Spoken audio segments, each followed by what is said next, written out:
Peace and love, family. This is your man, African King, coming to you all today just to drop this historical knowledge. I'm going to talk to you all about a community, and not just any community.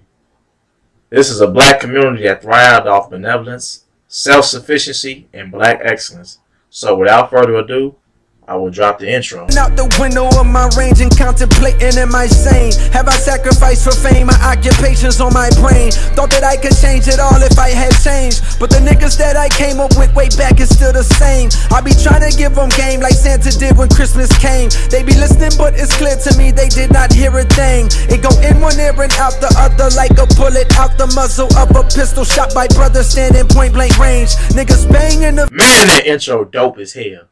If you all didn't know, I'm a huge J. Cole fan. So if you didn't know, now you know. Nah, but all jokes aside, let me get to this historical knowledge. June 1st, 1921 will forever be remembered as a day of great loss and devastation.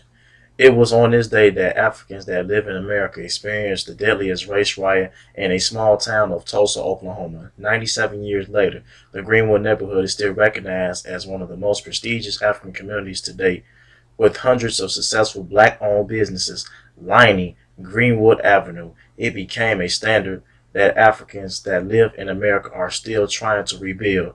The attack that took place in 1921 tore the community apart, claiming hundreds of lives and sending the once prestigious neighborhoods up in smoke. In the early 1900s, Tulsa, Oklahoma experienced a major oil boom, attracting thousands. Many Africans migrated from southern states hoping to escape the harsh racial tensions while profiting off the oil industry. Yet in Tulsa, Oklahoma, Jim Crow laws were at large and causing the town to be vastly segregated, with most Africans settling in the northern section of the town, which was established in 1906 by entrepreneur O.W. Gurley, and by 1921 there were over 11,000 residents and hundreds of prestigious businesses, all owned and operated by black Tulsans and patronized by both whites and blacks. One of the most prominent entrepreneurs was Lola T. Williams, who owned the Dreamland Theater in a small chain across Oklahoma. The theater seated close to 1,000 people for live musicals, films, and more. This was only one of 4 theaters in the area. Not too far from Mr. Williams' theater was the Stafford Hotel on Greenwood Avenue, owned by J.P. Stafford. It was one of the largest and most successful black-owned hotels at the time. Prior to opening the hotel, Stafford bought large tracts of land in Tulsa and sold them exclusively to blacks, subscribing to the belief that they had the best chance at economic success by pooling their resources and supporting one another's business. Greenwood flourished and became a symbol of black wealth, pride, and unity. At its height, the business center boasted a various grocery stores, nightclubs, drugstores, churches, funeral homes, restaurants, banks, hotels, and the likes. The community was completely self-sufficient and became the home of many black millionaires and entrepreneurs. With this growth and success came envy from the white Tulsans. Many of the businesses in Greenwood, which they referred to as Little Africa, were more prestigious than those in the white community. Racial tensions and economic tensions soon came to a boil in May of 1921. On May 30th, Dick Rowland, a 19-year-old shoe shiner at the Main Street Parlor, took the elevator at a nearby building to use the restroom. At the time, the white elevator operator on duty was 17-year-old Sarah Page. What happened while the two were in the elevator remains unclear. It resulted in Page accusing Rowland of sexual assault, although she never pressed charges. The damage was done. The story made the front page of the Tulsa Tribune with the headlines, "Nab Negro for attacking white girl in elevator," while rumors began circulating that a white lynch mob was searching for Rowland. The incident further divided the town, with one side believing that Rowland raped Page and the other holding on to the belief that he simply tripped as he got onto the elevator and grabbed onto Page's arm as he tried to catch his balance. Hundreds began to gather outside of the county jail that held Rowland. First a group of armed whites, followed by a group of armed black men, fearful of Rowland's safety and determined to protect him. What ensued was one of the most devastating massacres in American history, an event that can only be characterized as terrorism. Before dawn, a mob of angry white men stormed into Greenwood, armed with guns, some provided by local officers, who also participated in the massacre. Hundreds of businesses and homes were ransacked and set afire. Black men Some who served in World War I rallied together and armed themselves, ready to fight for their families and community. Whites indiscriminately shot and killed men, women, and children on foot and by car. As the number of casualties on both sides escalated, airplanes used in World War I were dispatched, firing rifles at residents and dropping firebombs on the black community. Outnumbered and outgunned, the massacre grew worse for black Tulsans. Countless families began to flee after being trapped between rapid flames and gunfire. By the end of the attack, close to 300 blacks were murdered, while many others were left injured, homeless, and held in internment camps by local law enforcement. By 1942, remaining black Tulsans rebuilt Greenwood without any assistance from the state and saw a resurgence of over 240 businesses. Every insurance claim from the Greenwood neighborhood was denied.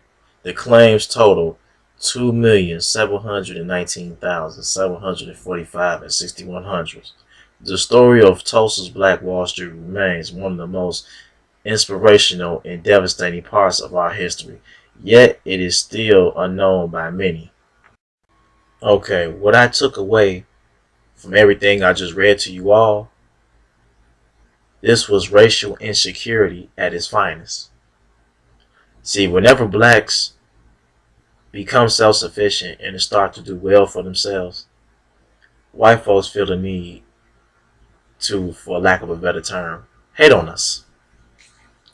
They feel the need to hate on us whenever we become self-sufficient and start to do well for ourselves. Because they feel everything should go through them. That's that narcissistic way of thinking. They have a narcissistic attitude. They feel that they are better than us blacks. I call us African people, excuse me. Not blacks. They feel they're better than us African people. So they feel if we start to become self-sufficient and we start to exceed them, then that becomes a threat to the social order. And you know they can't have that. They have to start sabotaging us any way that they can. And this is why I feel, fast forward to now in the 21st century, we need our own Black Wall Street again. We need to resurrect what our ancestors have built for us and left us before we moved out of the communities and fell for the oldest trick in the book, civil rights and integration. We need to go back to that. Yes, it will be segregation, but it will be segregation on our terms, not on their terms, not that Jim Crow crap they introduced to us. It will be on our terms. We will own and control our own destiny. Not letting them dictate or tell us what to do with our own destiny, like they have been doing for the last 400 years, excluding the years we had our own self-sufficient Black Wall Street communities. That's excluding those years. Other than that, all the other years they've been owning and controlling our destiny. And it has to stop.